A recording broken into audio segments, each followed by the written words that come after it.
Salut les cinéphages, c'est Merej, et aujourd'hui, on continue le cycle David Cronenberg en parlant de son deuxième vrai film, réalisé en 1977. Il s'agit de Rage, un film qui a pu être monté grâce à un système mis en place à l'époque au Canada, qui permettait en fait une exonération d'impôts chez les très riches s'ils réinvestissaient dans quelques œuvres artistiques, et du coup, grâce à ça, il a pu monter son diptyque, le premier Frisson, et le deuxième, celui-ci, Rage, dont on va parler tout de suite. Alors de quoi ça parle, Rage? C'est l'histoire de Rose, une jeune femme gravement blessée à la suite d'un accident de moto. Elle est opérée d'urgence dans une clinique privée des environs, et cet établissement s'apprête à expérimenter de nouvelles techniques, des greffes de peau, et Rose, grièvement brûlée, va servir de cobaye.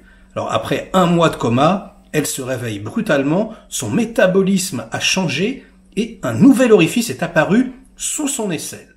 Alors c'est un film extrêmement original, surtout pour l'époque, puisqu'il s'agit d'inner horror, c'est-à-dire que le mal ne vient plus de l'extérieur, il vient directement de l'intérieur de l'être humain. C'est ce qui donnera plus tard des films comme The Thing, par exemple.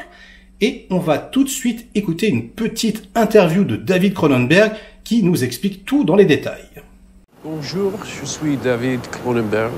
And the film that you're about to see is Rage, or in English, Rabid. It was my second movie as a director and a writer.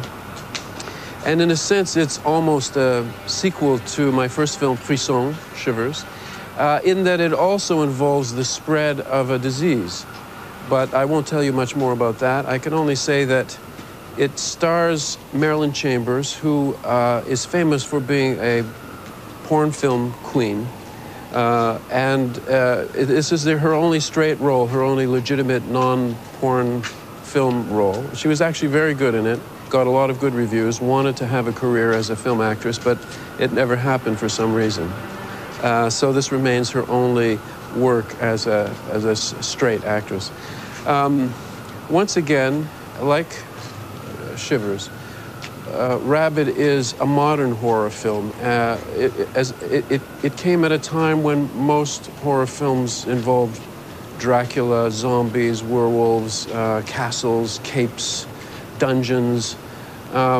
Shivers and Rabid were amongst the first of a new wave of horror films which explored the possibilities of the horror genre in a modern setting, a modern environment, contemporary.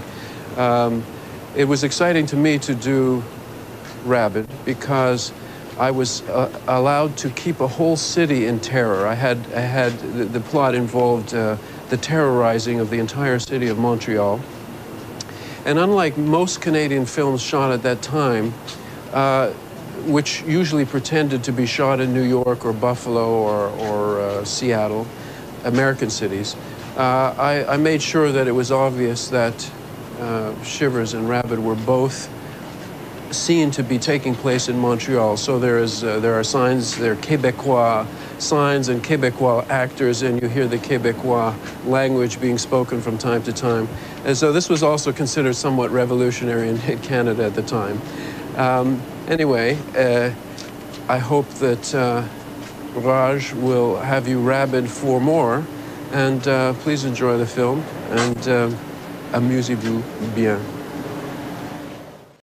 Voilà, alors c'est réellement le film d'un jeune cinéaste en colère, en rébellion contre le puritanisme ambiant. D'ailleurs, le film est tourné à Montréal et non pas à Toronto, puisque Montréal était une ville beaucoup plus permissive, alors que Toronto était évidemment beaucoup plus conservatrice. Il est intéressant de constater également que le film à l'époque était extrêmement difficile à voir, projeté dans de tout petits cinémas, voire dans des cinémas pornographiques. Le fait d'avoir choisi Marilyn Chambers dans le rôle principal n'y est pas étranger, bien que, à la base, Cronenberg voulait Sissy Spacek, vous savez, l'héroïne de Carrie, mais la production voulait plutôt une star, et n'ayant pas les moyens de s'en offrir, elle a préféré jeter son dévolu sur une actrice de X, en espérant que la fanbase allait venir et que ça allait créer une sorte de buzz, quelque chose d'un peu sulfureux, ce qui n'a pas manqué d'être le cas.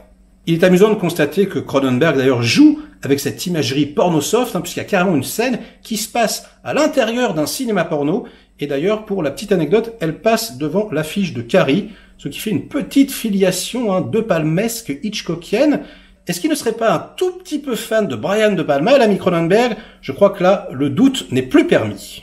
Alors si toute la première partie du film peut faire penser à une œuvre de jeunesse de Brian De Palma, il y a même des meurtres dans des piscines comme ça, ce qui fait penser à Psychose, la deuxième partie, elle éclate, on multiplie les lieux de tournage, ça va voilà vraiment plutôt lorgner du côté d'un Romero comme ça, avec la Contagion, on est en mode quasi documentaire, avec les militaires dans la rue, c'est assez intéressant d'ailleurs. Ça fait vraiment résonance avec ce qu'on est en train de vivre aujourd'hui. On voit les gens qui ne peuvent plus circuler sans leur passe. Est-ce que vous êtes vacciné ou pas?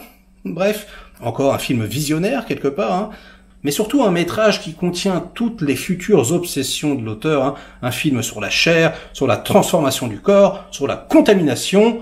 Bref, du pur Cronenberg. On pourrait également noter, et c'est très intéressant, que le réalisateur fait preuve d'empathie vis-à-vis du monstre qu'il a créé. C'est quelque part également une victime. Il y a des scènes où elle est au sol, comme ça, elle se tord de douleur. Elle ne peut plus manger, elle voudrait, mais elle n'y arrive pas. Donc elle est vraiment assoiffée de sang.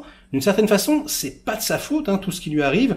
Et son comté monstrueux, c'est un petit peu malgré elle. Et puis, le choix vraiment de l'orifice sous les selles n'est pas anodin, parce que ça donne des scènes de meurtre comme ça extrêmement étranges, où elle est obligée carrément d'enlacer ses victimes. Donc ça ressemble à des étreintes, quelque chose qui pourrait se rapprocher en fait d'un coït à la fois très très sauvage et à la fois très tendre. Comme ça on sait pas trop, ça ressemble à la fois à des orgasmes et à la fois à, je sais pas, une personne qui serait en manque d'amour. Comme ça c'est très très troublant.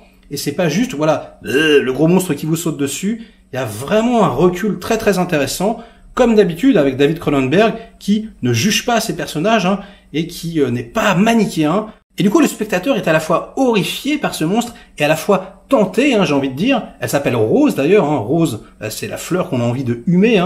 Il y a encore une fois un parallèle avec son statut de pornostar, avec tous les hommes qui littéralement ont envie de lui faire l'amour. C'est assez explicite.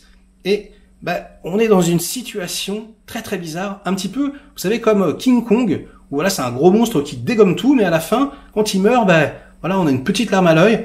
Et là, c'est pareil, la toute fin du film, la dernière image, oh là là, spoiler, mais j'arrêterai sur ça, on la met dans un camion-ben, dans une poubelle comme ça, c'est assez glaçant, et franchement, c'est une très très belle image. Alors, le film a vieilli d'une certaine façon, c'est sûr, c'est un petit peu fauché, on retrouve pas du tout la maestria qu'il y aura dans les prochaines œuvres, mais c'est quand même extrêmement intéressant. Je vous avoue que moi c'est mi-figue mi-raisin, j'ai à la fois trouvé que c'était thématiquement très riche, mais formellement assez pauvre. Les acteurs, je les ai pas trouvés exceptionnels, donc voilà. Je ne vous dirai pas de ne pas le regarder, vous pouvez vous faire votre propre opinion, mais peut-être regardez-le en dernier, ne commencez pas par ça, histoire de pas vous dire, ouais, Cronenberg, c'est vraiment un mec qui fait de la merde. Non, voilà. Regardez-le peut-être à la fin. En tout cas, ça reste, de toute façon, beaucoup mieux que n'importe quel autre film de l'époque, puisque c'est très très novateur, et il y a énormément d'images qui restent, qui impriment la rétine. La musique également, alors j'ai pas trouvé qui c'était. Ivan Reitman, le producteur du film. Oui, Ivan Reitman est crédité, je sais pas, musique superviseur. Alors je sais pas ce qu'ils ont fait, peut-être qu'ils ont réutilisé des musiques comme ça qui existaient déjà sur d'autres films. Je pense que c'est quelque chose comme ça. Mais voilà, il y a pas de Howard Shore, là pour l'instant, il a pas son équipe d'origine. Donc il est en train de se chercher et nous avec. Et j'ai envie de dire, sur ces bonnes paroles, ce sera tout pour aujourd'hui.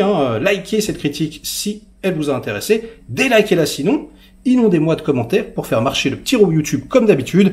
Et nous, on se retrouve très vite pour de prochaines aventures. Ciao!